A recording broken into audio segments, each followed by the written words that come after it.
جب تم پر D motivation, مایوسی اور غم حاوی ہوگا تو اس دوران، اس مومنٹ میں تم نے وہ الفاظ، وہ دعائیں کہنی ہیں جو ہمارے نبی صلی اللہ علیہ وسلم کہا کرتے تھے۔ ادھر ادھر کی چیزیں نہیں کرنی، جو سنت سے ثابت الفاظ ہیں وہ کہنے ہیں۔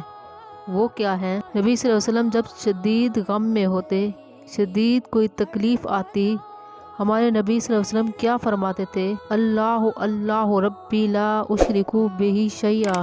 اسی طرح ہمارے نبی کہتے تھے یا حیو یا قیوم برحمتک استغیث۔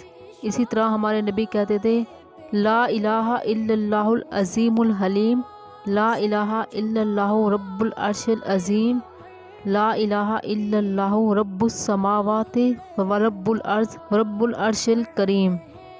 اسی طرح نبی صلی اللہ علیہ وسلم نے سکھلایا جب تم پر کوئی غم حاوی ہو جائے، تم کہو میرے ساتھ یہ کیوں ہوا، کاش ایسا ہو جاتا، تو پھر کہو قدر اللہ وما شاء فعل۔